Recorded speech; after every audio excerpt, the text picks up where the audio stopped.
Selamat malam, selamat berjumpa lagi dengan kisah pengantar tidur yang akan mengantarkan tidur Anda dengan kisah-kisah yang penuh dengan misteri. Kisah berikut merupakan sebuah kisah yang ditulis kembali oleh Neneng Dewi Nurjanasari, si ratu penulis cerita horor. Berikut adalah ceritanya. Di pagi itu, seorang gadis cantik yang bertubuh tinggi dan ramping tampak sedang bersiap-siap untuk berangkat menuju ke kampusnya. Meski tanpa polesan make up di wajahnya yang mulus, namun hal itu tidak mengurangi kecantikan yang memancar dari wajahnya. Gadis itu dahulu ceria dan senang banyak ngobrol, namun akhir-akhir ini dia cenderung pendiam dan sangat tertutup. Bila berada di rumah atau di kampus pun bicaranya hanya seperlunya. Hal itu sempat menjadi perhatian Nindi dan juga Miftah, teman sekampusnya. Mereka dahulu merupakan teman satu alma mater ketika berada di sekolah menengah atas. Bahkan mereka bertiga berteman dengan akrab. Sekarang meski mereka juga satu kampus namun berbeda jurusan. Mungkin hal itulah yang membuat terciptanya jarak di antara gadis itu dengan Nindi dan juga Miftah. Gadis itu bernama Rani. Dia seorang gadis cantik yang berusia sekitaran 18 tahun. Dia juga menjadi bunga desa di kampungnya. Rani bukan hanya cantik wajahnya, tapi cantik juga kepribadiannya. Kecantikan Rani merupakan warisan dari ibunya yang bernama Sarah, yang dahulu juga merupakan seorang bunga desa di masa mudanya. Namun meski sama-sama berwajah cantik, sayangnya nasib Bu Sarah kurang beruntung karena suaminya meninggal ketika usia Rani masih kecil. Setelah 5 tahun hidup menyendiri, akhirnya Bu Sarah pun menikah lagi dengan Pak Herman. Pak Herman berjanji akan menyayangi Rani seperti anaknya sendiri. Oleh sebab itu Bu Sarah bersedia menerima lamarannya. Ya, Pak Herman adalah seorang duda tanpa anak yang telah berpisah lama dengan Titin istrinya. Pak Herman ini profesinya adalah sebagai juragan batu bata di kampung mereka dan hidupnya sudah mapan. Bahkan gak lama lagi Pak Herman bakal ikut dalam pencalonan kepala desa di kampung tersebut. Kecantikan Rani bukan hanya memikat hati para pemuda di desanya, tapi juga membuat para pemuda di desa lain ikut terpikat. Banyak pemuda yang berbondong-bondong menyatakan cinta kepadanya. Meski akhirnya cinta mereka bertepuk sebelah tangan dan harus merasakan patah hati. Sebabnya adalah karena Rani dilarang pacaran oleh Bu Sarah dan juga Pak Herman. Mereka beralasan Rani harus fokus pada kuliahnya demi masa depannya. Bahkan Pak Herman sangat protektif pada Rani, hingga cenderung membatasi semua ruang gerak anak tirinya tersebut. Seringkali juga Pak Herman mengancam akan memberhentikan kuliah Rani bila berani membangkang padanya. Meski hidup mereka serba berkecukupan dan bergelimang fasilitas yang serba mewah, namun sebenarnya Rani tidak bahagia. Rani merasa hidupnya seperti burung yang berada di dalam sangkar. Rani tak diizinkan keluar rumah kecuali berangkat kuliah atau bila ditemani Bu Sarah atau orang suruhan Pak Herman. Sebenarnya dalam hatinya Rani ingin sekali ikut setiap kali Miftah dan Nindi mengajaknya main atau nongkrong di kafe sepulang kuliah. Namun apa daya selalu dilarang oleh Pak Herman maupun oleh Bu Sarah. Bahkan ketika Miftah dan Nindi sempat mau menjemput Rani untuk ikut acara gebyar seni kampus yang berlangsung dari sore hingga malam, boro-boro diberi izin, malah Miftah dan Nindi diusir Pak Herman sambil mengancam mereka untuk jangan lagi mengajak Rani bepergian atau memberi pengaruh buruk pada Rani. Waktu itu Rani hanya bisa menangis sambil minta maaf pada Nindi dan juga Miftah agar memaafkan sikap ayah tirinya tersebut. Namun entah kenapa, sejak saat itu Nindi dan Miftah sudah tak pernah lagi bertemu Rani di kampus. Ada desas-desus yang mengatakan jika Rani telah berhenti kuliah. Sepertinya hal itu benar sebab mereka berdua tak pernah lagi melihat Rani di sekitar kampus. 2 bulan kemudian, Bu Sarah heran melihat perubahan tubuh Rani yang lebih berisi, terutama di bagian perut. Tapi wajahnya sedikit pucat. Padahal sebelumnya badan Rani kurus. Bu Sarah juga sering memergoki Rani sedang muntah-muntah di pagi hari dan juga tak punya nafsu makan. Bila mencium aroma nasi yang baru matang, Rani langsung menghindar dengan alasan baunya yang tidak enak. Tapi setiap kali Bu Sarah mengajak Rani untuk periksa ke dokter, sang anak pasti akan menolak. Rani berkilah bahwa dia hanya mengalami masuk angin biasa. Tapi terlalu sering melihat putri kesayangannya muntah-muntah makin menambah kecurigaan Bu Sarah. Kecurigaan itu semakin menjadi ketika melihat wajah Rani yang makin pucat dan makin banyak mengurung diri di dalam rumah. Kenapa tingkah Rani akhir-akhir ini kok kayak orang yang lagi hamil muda ya? Pikir Bu Sarah di dalam hatinya. Perasaan Bu Sarah sungguh tak tenang.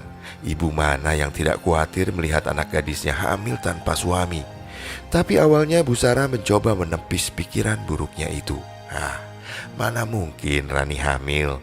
Dia kan gadis baik-baik yang jarang keluar rumah. Pacar aja gak punya. Mungkin benar dia hanya masuk angin biasa, kata Bu Sarah menghibur dirinya sendiri. Namun semua pikiran positif Bu Sarah langsung lenyap ketika Rani mulai bertingkah tidak biasa. Rani tiba-tiba saja minta dibelikan mangga muda ketika Bu Sarah hendak berangkat ke pasar. Katanya tak mau makan apa-apa, cuma ingin menikmati mangga muda. Dan mangga muda yang dibelikan Bu Sarah langsung habis dimakan Rani dengan lahapnya. Malamnya tiba-tiba saja Rani menyuruh Mang Jaja, supir Mang Herman, untuk mencarikan pepes ikan mas. Katanya Rani tiba-tiba saja ingin sekali makan pepes ikan mas itu. Tapi Neng, ini kan sudah jam 10 malam atuh. Mana ada orang jualan pepes ikan mas jam segini. Besok aja atuh ya. Biar Mang Jaja nanti suruh Binunung buat masak ikan pepes buat Neng Rani, bujuk Mang Jaja. Namun Rani tetap bersikukuh tidak mau menunda kemauannya. Saya maunya sekarang Mang, bukan besok. Terdengar suara Rani memaksa Mang Jaja untuk mencarikan pepes ikan mas yang dia mau saat itu juga. Ya tapi kan sekarang udah malam atuh Neng Rani. Mang Jaja teh harus nyari kemana coba? Kalau jam segini mah warung nasi di kampung kita mah pasti udah pada tutup. Lagi-lagi Mang Jaja kembali mencoba untuk membujuk Rani. Ya udah kalau Mang Jaja gak mau nyariin mah biar saya aja yang nyari sendiri. Di luar dugaan Rani tetap ngotot ingin malam itu juga makan pepes ikan mas. Bu Sarah yang baru saja pulang dari pengajian di masjid mendengar keributan antara Rani dan Mang Jaja. Dia ikut kaget saat tahu Rani bersikukuh ingin makan ikan pepes malam-malam. Bu Sarah langsung menghadang Rani yang telah memegang kunci motor seperti hendak keluar rumah. "Kamu mau kemana Rani? Sekarang sudah jam 10 malam lebih loh," tegur Bu Rani. "Saya mau cari pepes ikan mas Bu. Nggak tahu kenapa dari tadi kebayang-bayang pengen makan itu terus," jawab Rani dengan jujur. "Jangan minta sekarang, biar besok ibu belikan di pasar pagi-pagi ya." Namun Rani langsung menolak tawaran sang ibu. "Enggak, Rani itu maunya sekarang Bu, bukan besok." Rani tetap bersikeras. Mang Jaja yang tak mau disalahkan ikut menimpali obrolan ibu dan anak itu. "Maaf ibu, tadi juga saya teh udah nawarin biar besok minta Binunung masakin pepes ikan mas. Tapi Neng Raninya tetap gak mau Bu," Mang Jaja menjelaskan. "Iya gak apa-apa Mang, makasih ya. Udah sekarang Mang Jaja pulang aja, Rani biar saya yang ngurusin," sahut Bu Sarah sambil tersenyum ke arah Mang Jaja. Namun senyum di bibir Bu Sarah langsung lenyap seketika. Setelah Mang Jaja pulang, kini yang ada hanyalah kekhawatiran yang semakin mendekati kenyataan. Sesuatu yang sangat dia takutkan sepertinya akan menjadi kenyataan. Ya, Bu Sarah menjadi semakin yakin bahwa Rani sedang hamil muda. Karena biasanya hanya perempuan yang sedang hamil muda yang senang minta makanan yang aneh-aneh di tengah malam. Dan juga senang dengan makanan yang asam-asam seperti mangga muda. Dan itu semua dilakukan Rani, anak semata wayangnya. Tanpa terasa air mata Bu Sarah bergulir di pipinya yang kini mulai diwarnai kerutan-kerutan halus. Ya Tuhan, jangan-jangan beneran anakku hamil. Tapi siapa laki-laki yang sudah tega menghamilinya? Dan kenapa aku bisa kecolongan begini? Ratap Bu Sarah. Sementara tetesan air mata semakin deras mengalir di kedua belah pipinya. Karena ingin kepastian, Bu Sarah langsung menghampiri Rani di kamarnya. Suatu hal yang akhir-akhir ini jarang sekali dilakukan oleh Bu Sarah. "Ibu, tumben kesini?" tanya Rani seperti kurang nyaman didatangi ibunya di dalam kamar. Bu Sarah tak langsung menjawab. Sejenak Bu Sarah mengedarkan pandangan ke sekeliling kamar Rani. Kedua bola matanya memicing seperti mencari-cari sesuatu. "Di mana laki-laki itu?" kata Bu Sarah yang langsung masuk kamar Rani dan memeriksa lemari, belakang pintu dan ranjang di bagian bawah. Sedangkan Rani tampak kebingungan dengan sikap tak biasa ibunya itu. "Ibu kenapa sih? Ibu nyari apa di kamar Rani?"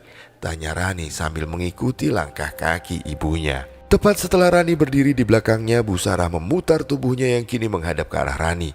Wajah kesal tampak tergurat jelas di wajah Bu Sarah karena tak menemukan apa yang dia cari. "Rani, tolong jujur sama ibu," ucap Bu Sarah dengan suara yang tercekat. Rasanya berat sekali mulutnya untuk menanyakan hal itu. Tapi mau tak mau harus dia tanyakan agar tak lagi bertanya-tanya atau menerka-nerka apa yang telah terjadi pada Rani, putri kesayangannya. Rani tetap diam, hanya menjawab dengan anggukan kepala. Bu Sarah mengajak Rani duduk di pinggir ranjang sambil memegang kedua bahu Rani. Bu Sarah pun menguatkan hatinya untuk bertanya, "Ran, apa kamu lagi hamil, nak?" Dengan terbata-bata Bu Sarah bertanya. Suasana hening untuk beberapa saat. Nampak Rani seperti terkejut dengan pertanyaan yang diajukan oleh ibunya itu. Namun bukannya langsung menjawab, Rani malah diam seribu bahasa. Rani malah menundukkan wajahnya, seperti tak berani menatap mata ibunya yang terlihat tak sabar menunggu jawabannya. "Ran, tolong jawab pertanyaan ibu, Ran." Kali ini dengan suara bergetar seperti menahan rasa sesak yang luar biasa, Bu Sarah kembali mengulangi pertanyaannya. Rani malah makin dalam menundukkan wajahnya. Bu Sarah masih menunggu Rani untuk membuka mulutnya. Tapi dia harus kecewa karena Rani masih memilih untuk bungkam. Tak lama kemudian yang terdengar malah suara isak tangis Rani yang begitu memilukan. Seperti halnya sang ibu, Rani pun dengan suara bergetar akhirnya menjawab, Maafkan Rani, Bu." Bu Sarah langsung merasa lemas mendengar ucapan Rani barusan. Saking lemasnya serasa tubuhnya tidak bertulang. Kali ini air mata Bu Sarah mulai jatuh tanpa bisa terbendung lagi. Dengan air mata masih terurai, Bu Sarah seakan ingin meyakinkan bahwa jawaban Rani mewakili dugaannya. Jadi kamu beneran hamil, nak?" Rani kali ini menganggukkan kepalanya. Wajah cantiknya kini ikut basah oleh air mata. Iya, Bu, maafin Rani, Bu," sahut Rani seraya sesenggukan. Bu Sarah langsung memeluk sang anak seakan ingin memberi kekuatan. "Ya ampun, nak, siapa laki-laki itu yang sudah tega menghancurkan masa depanmu?" tanya Bu Sarah kemudian sambil perlahan melepaskan pelukannya dari Rani. Namun Rani hanya menggeleng sambil ketakutan. "Kenapa, nak? Bilang sama ibu, siapa?" Kali ini Bu Sarah bertanya setengah memaksa. Bagaimanapun juga Bu Sarah sangat geram karena kini masa depan anak satu-satunya jadi hancur akibat perbuatan laki-laki itu. Namun tangis Rani malah kian keras menyayat hati, membuat hati Bu Sarah semakin teriris. Bu Sarah pun kembali memeluk erat sang anak. Keduanya pun lalu saling menangis. Pak Herman yang baru pulang dari luar kota sangat kaget mendengar pengaduan Bu Sarah tentang Rani yang hamil tapi tak mau menyebutkan siapa laki-laki itu. Reaksi berbeda ditunjukkan oleh Pak Herman. Bukannya menginterogasi Rani agar memberitahu siapa laki-laki penghancur masa depan sang anak itu, Pak Herman malah mengambil langkah yang terbilang cukup kejam. Rani dikurung Pak Herman di sebuah kamar khusus dan diminta jangan coba-coba keluar kamar itu. Bila Rani ada perlu apa-apa, diminta untuk langsung minta ke ibunya ataupun Binunu. Awalnya Bu Sarah memprotes keras tindakan suaminya itu yang dinilai telah berlebihan. Bu Sarah tak tega melihat Rani dikurung seperti tahanan. Sudah cukup Pak Herman mengekang Rani dengan minta Rani berhenti kuliah hingga selama 2 bulan ini Rani hanya tinggal di rumah. Bisa berbaur dengan orang lain termasuk dengan teman-teman sebayanya. Namun Pak Herman tidak bergeming dengan permohonan sang istri. Pak Herman berkilah dia malu punya anak tiri hamil tanpa suami dan dia tak mau semua orang di kampung mengetahui aib keluarga mereka itu. Rani dianggap telah merusak nama baiknya sebagai juragan batu bata di kampung itu. Apalagi dalam waktu dekat Pak Herman akan ikut mencalonkan diri sebagai kepala desa. Apa kata orang-orang kalau mereka tahu anak tiriku hamil di luar nikah, Bu? "Malu aku, Bu, malu," kata Pak Herman penuh emosi sambil menggebrak meja. Bu Sarah yang sangat tahu karakter keras sang suami akhirnya hanya bisa pasrah. Meski batinnya sebagai seorang ibu tetap tak terima anaknya diperlakukan sedemikian rupa. Di luar dugaan Pak Herman keesokan harinya langsung memecat Ramdan, anak buahnya yang dulu pernah ketahuan curi-curi pandang ke arah Rani. Pak Herman ingin Rani mendapat calon suami kaya, minimal orang tuanya juga juragan seperti dirinya, agar level keluarga mereka tetap satu taraf. Ramdanlah yang dituduh Pak Herman telah menghamili Rani. Bu Sarah yang ikut percaya tuduhan suaminya tanpa menanyakan kebenarannya pada Rani jadi ikut geram dan hendak melaporkan Ramdan ke polisi. Marni ibu Ramdan bersimpuh di kaki Pak Herman dan juga Bu Sarah agar mereka mau memaafkan Ramdan. Bu Marni menyarankan agar segera dinikahkan untuk menutupi aib. Pak Herman menolak mentah-mentah tawaran damai dari Bu Marni. "Enak saja, aku tidak sudi punya mantu cuma tukang nganter batu bata," kata Pak Herman dengan arogan. Sementara itu Ramdan yang juga ikut diinterogasi warga dan juga Pak RT bersumpah tidak pernah melakukan hubungan di luar batas dengan Rani, apalagi sampai menghamilinya. Bahkan untuk meyakinkan mereka, Ramdan bersedia bersumpah bahwa dia tidak melakukan apa yang dituduhkan. "Sumpah Pak Herman, Bu Sarah, saya teh memang sudah lama suka sama Neng Rani. Tapi mana berani saya bermimpi miliki Neng Rani. Saya ini siapa? Neng Rani siapa?" ucap Ramdan seraya meringis menahan sakit di dadanya. Karena tadi sebelum diarak oleh warga dia sempat dipukul oleh Pak Herman di bagian dadanya. Tapi ucapan Ramdan tersebut malah makin menyulut emosi Pak Herman. Pak Herman yang sudah dikuasai emosi malah mengajar Ramdan hingga babak belur dan kemudian jatuh pingsan. "Dasar kamu laki-laki miskin kurang ajar. Bukannya mengakui perbuatan bejatmu tapi malah nantangin Tuhan dengan bersumpah-sumpah," sungut Pak Herman sambil menyepak tubuh Ramdan yang sudah tak berdaya. Bu Marni yang melihat kondisi anak bungsunya begitu mengenaskan langsung menghamburkan diri memeluk Ramdan sambil menangis. Bu Marni mencoba membangunkan Ramdan seraya menyusut bibir Ramdan yang terluka dan mengeluarkan darah. Pak RT yang bertindak sebagai penengah minta masalah tersebut diselesaikan secara kekeluargaan. Bu Sarah dan warga pun setuju, tapi saran mereka ditolak mentah-mentah oleh Pak Herman. Pak Herman bersikukuh tetap ingin menjebloskan Ramdan ke penjara, meski dia tak mengakui semua tuduhan. Sementara itu Nindi yang sempat minta izin ke Bu Sarah agar diperbolehkan untuk menjenguk Rani, merasa tak enak hati melihat ada asap hitam tebal menyelubungi sekujur tubuh Rani. Nindi pun memberitahu Miftah. Miftah kaget karena sebagai seorang indigo dia tahu bahwa itu artinya Rani sangat dekat dengan kematian. Tapi mereka berdua tak bisa berbuat apa-apa. Mereka hanya bisa mendoakan semoga Rani selalu berada dalam lindungan Tuhan. Bu Sarah malam itu mendengar suara teriakan dari kamar tempat Rani disekap. Ketika mau keluar kamar, Bu Sarah sempat kaget melihat Pak Herman tergesa-gesa masuk ke dalam kamar. Bu Sarah bertanya Pak Herman dari mana. Pak Herman dengan gugup menjawab baru selesai mengecek stok batu bata yang akan dikirimkan. Bu Sarah yang hendak mengecek ke kamar tempat Rani disekap dan takut terjadi apa-apa tapi kemudian malah dilarang oleh Pak Herman. "Biarkan saja Bu, mungkin Rani lagi stres dan tidak terima karena si Ramdan dijebloskan ke penjara. Bisa-bisa nanti malah kamu yang dilukai sama Rani," kata Pak Herman seraya menarik tangan istrinya itu agar kembali ke kamar mereka. Bu Sarah terpaksa menurut. Meski perasaannya tiba-tiba menjadi tak enak. Apalagi sebelumnya tadi siang tiba-tiba saja tak ada angin dan tak ada hujan. Bu Sarah melihat foto Rani yang tergantung di ruang tengah tiba-tiba terjatuh dan pecah.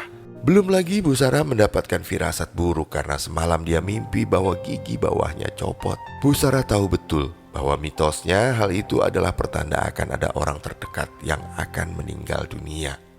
Namun sekuat tenaga Bu Sarah mencoba menepi semua pikiran buruknya yang mulai memenuhi kepalanya. "Ya Tuhan, tolong lindungi anakku. Aku tahu dia mungkin salah dalam langkah, tapi dia sebenarnya anak yang baik dan sangat berbakti," batin Bu Sarah di dalam hatinya. Ya, sebagai seorang ibu, Bu Sarah tak pernah putus mendoakan sang anak. Esok harinya Bu Sarah menemukan tubuh Rani tergantung tali tambang menjerat lehernya. Bukannya sedih atau simpati, Pak Herman mengatakan Bu Sarah tak pantas menangisi anak yang telah membuat malu keluarga seperti Rani. Nindi dan Miftah pun ikut melayat saat jenazah Rani selesai dimandikan dan dikafani. Mereka berdua ikut terpukul dengan tragedi menyedihkan yang menimpa sahabatnya itu. Karena bagaimanapun Rani pernah menjadi bagian dari masa indah saat mereka SMA. Setelah menerbangkan doa-doa untuk mendiang Rani, Nindi pun hendak berdiri. Tak sengaja buku doanya malah jatuh dan agak terlempar ke arah Rani yang telah terbujur dan telah dikafani. Dan buku itu pun jatuh tepat mengenai kaki jasad Rani. Nindi pun segera mengambil buku tersebut hingga tanpa sengaja menyentuh kaki jasad Rani. Saat itulah Nindi tiba-tiba mendapat penglihatan. Nindi seperti melihat ada seseorang yang menjambak rambut Rani dengan keras hingga ada rambutnya yang sampai ikut tercabut. Hingga Rani menjerit kesakitan dan memohon-mohon minta tolong.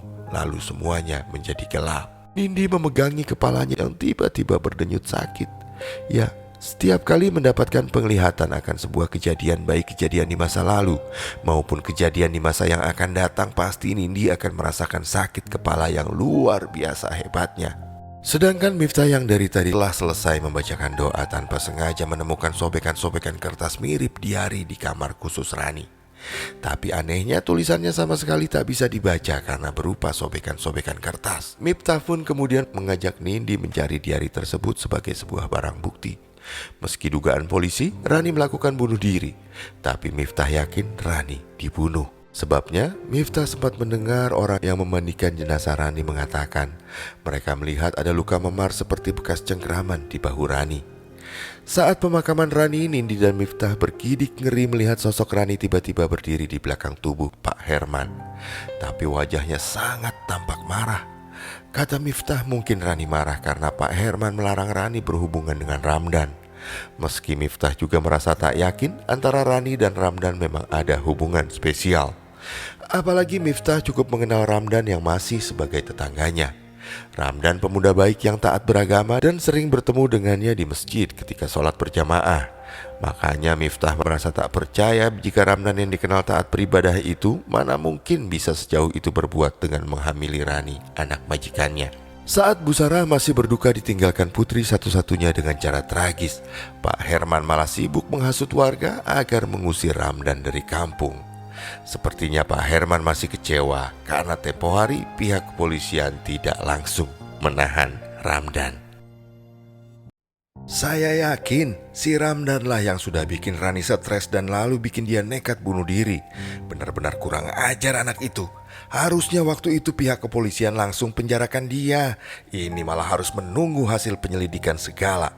Sungut Pak Herman seraya mengepalkan tinjunya. Warga yang mendengar ucapan bernada hasutan dari Pak Herman langsung manggut-manggut membenarkan semua yang dikatakan oleh Pak Herman. Diam-diam dalam hati Pak Herman tersenyum puas. Sebuah senyum penuh arti terukir di bibirnya yang menghitam. Namun tak lama setelah Rani meninggal, Ramdan malah menghilang. Pak Herman dan Bu Sarah menuduh Bu Marni menyembunyikan Ramdan. Mereka pun mencari Ramdan ke kontrakan Bu Marni hingga ditegur Haji Uus yang tidak terima kontrakannya diacak-acak Pak Herman yang emosi karena tak menemukan Ramdan di sana. Pak Herman juga memfitnah Ramdan telah membawa kabur uang penjualan batu bata sebesar 3 juta rupiah. Bu Marni tidak punya uang sebanyak itu karena dia hanya seorang janda yang hidupnya dibiayai oleh Ramdan. Pak Herman yang licik memberi tawaran jika Bu Marni tidak bisa membayarnya, harus diganti dengan kerja di rumahnya tanpa dibayar selama 1 bulan. Pak RT yang kasihan kemudian mengajak warga untuk patungan mengumpulkan iuran uang sebanyak 3 juta agar Bu Marni bisa terbebas tidak perlu kerja di rumah Pak Herman. Namun Pak Herman yang licik tetap meminta Bu Marni kerja di sana untuk menggantikan Ramdan. Miftah dan warga yang protes malah ditantang berkelahi oleh Pak Herman. Bu Marni yang tidak mau mereka berselisih gara-gara dia lebih memilih untuk mengikuti kemauan Pak Herman. Namun sayangnya Pak Herman senang bertindak sewenang-wenang. Bu Marni menangisi nasibnya yang malang. Bu Sarah yang kasihan kepada Bu Marni juga tidak bisa membantunya karena Pak Herman mengancam akan menceraikannya bila Bu Sarah berani-beraninya membantu Bu Marni. Bu Marni bingung mencari Ramdan kemana lagi. Bu Marni tidak menyadari jika sosok Rani muncul dengan wajah sedihnya di dekatnya. Nindi malam itu pulang kuliah setelah nongkrong dulu dengan Miftah dan teman-teman kampusnya. Hingga pulangnya pun agak larut malam.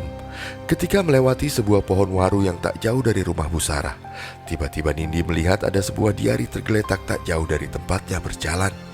Nindi pun mengambilnya dan melihat isinya yang hanya berupa halaman-halaman kosong. Nindi yang juga sering menumpahkan perasaannya ke sebuah buku diari, memakai diari itu untuk menumpahkan perasaannya kepada Miftah. Ya, Nindi diam-diam memang menyukai sahabatnya itu, tapi tak pernah berani untuk terang-terangan menyatakan. Nindi takut Miftah hanya menganggapnya sebatas sahabat saja, tak lebih dari itu. Lagi pula Nindi tak mau nanti persahabatan mereka berdua menjadi rusak gara-gara cinta. Makanya Nindi lebih memilih untuk menyembunyikan rapat-rapat rahasia isi hatinya. Anehnya ketika Nindi ketiduran dan tiba-tiba muncul halaman-halaman yang seolah memunculkan huruf-huruf bertintahkan darah. Esoknya Nindi merasa heran kenapa isi diarinya berubah. Dia ketakutan dan membuang diari itu. Sementara itu, Pak Herman yang sedang mengecek stok batu bata. Namun sosok Rani muncul mengagetkannya, hingga kepala Pak Herman luka terantuk tumpukan batu bata. Pak Herman pun lari ketakutan dan langsung menuju ke rumahnya.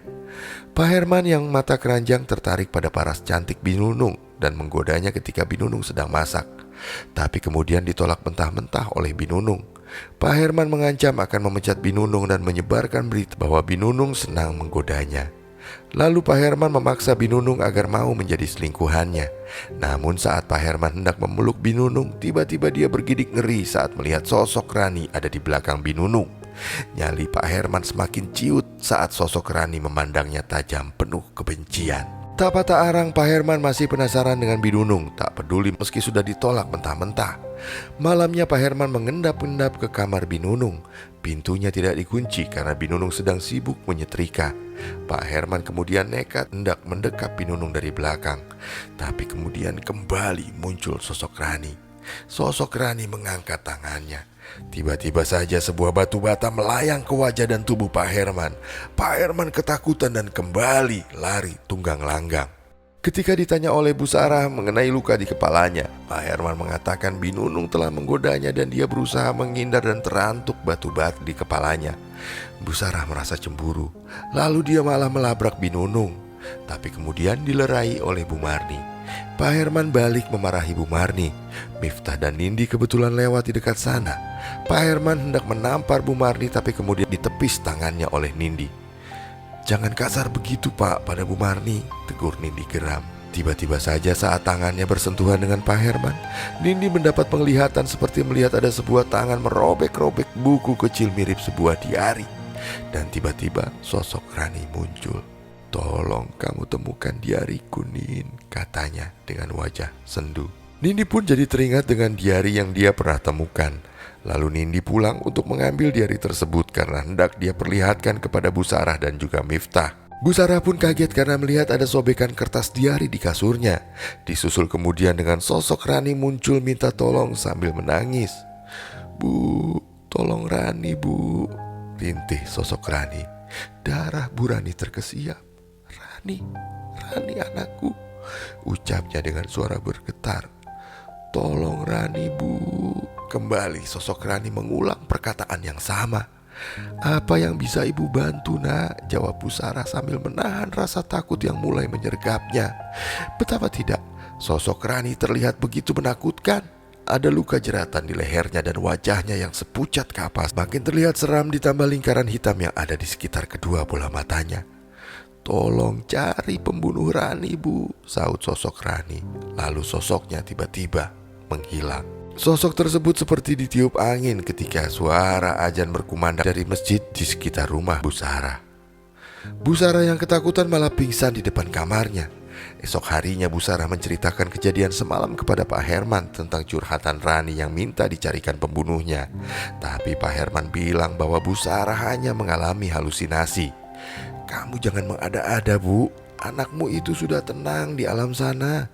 Jangan sampai kesedihanmu itu justru membuat arwah Rani jadi tidak tenang," kata Pak Herman. Namun Bu Sarah tidak mau begitu saja menerima pendapat Pak Herman. Bu Sarah merasa bahwa sosok Rani memang ingin memberitahu sesuatu. "Jangan bicara begitu, Pak. Aku ini ibu kandungnya Rani.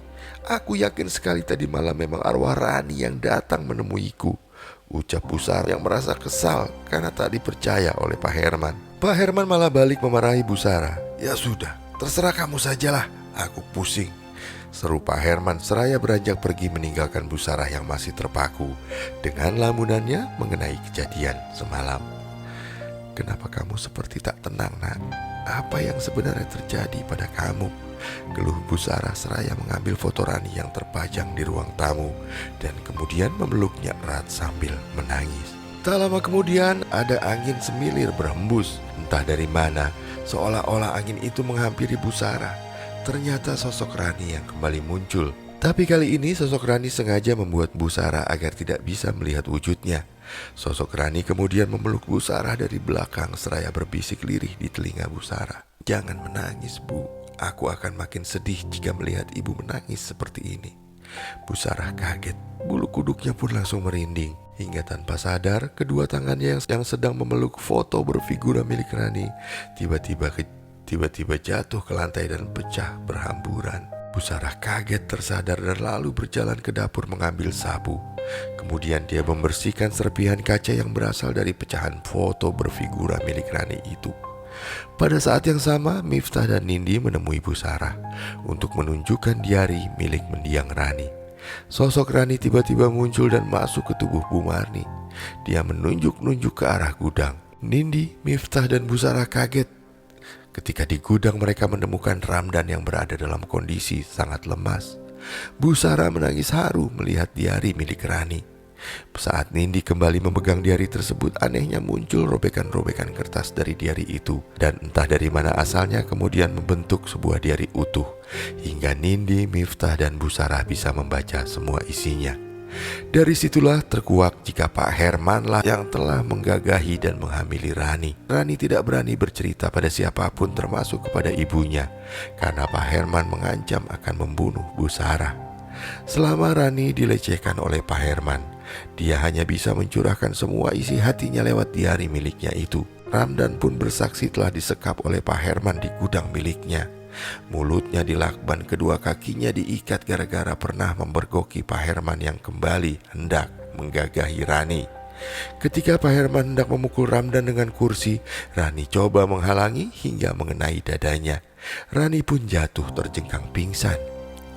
Ramdan mengancam akan melaporkan perbuatan Pak Herman pada Bu Sarah dan juga pada warga. Ketika hendak berlari keluar, Pak Herman kembali melempar kursi hingga mengenai kepala Ramdan, dan Ramdan pun pingsan. Pak Herman kemudian menyeret tubuhnya ke gudang dan menyekapnya selama berhari-hari. Rani pun kemudian siuman. Karena takut Rani mengadu pada Bu Sarah, Pak Herman mencengkeram bahu Rani dan membenturkan punggungnya ke tembok. Rani melawan, Pak Herman kembali membenturkan punggungnya. Kali ini lebih keras dari sebelumnya. Ketika Rani sekarat, Pak Herman segera mengambil tali tambang dan menjerat leher Rani agar disangka Rani melakukan bunuh diri. Diari Rani pun dirobek-robek isinya dan diarinya hendak dibakar. Tapi kemudian terdengar suara Bu Sarah yang memanggilnya, hingga Pak Herman takut ketahuan dan kemudian melempar diari itu jauh-jauh. Bu Sarah sangat murka saat tahu Pak Herman lah pelakunya dan langsung minta cerai saat itu juga. Bu Sarah meminta maaf kepada Ramdan dan juga Bu Marni. Pak Herman sempat kabur ketika hendak ditangkap polisi, bahkan hendak menyandra Bu Sarah. Bu Sarah berhasil menginjak kakinya dan lepas. Pak Herman kemudian lari ke jalan, tapi kemudian malah bertemu dengan sosok Rani yang menghadangnya. Pak Herman hendak lari dari sosok Rani, tapi kemudian polisi memergokinya. Dan akhirnya Pak Herman pun menerima akibat dari seluruh perbuatannya.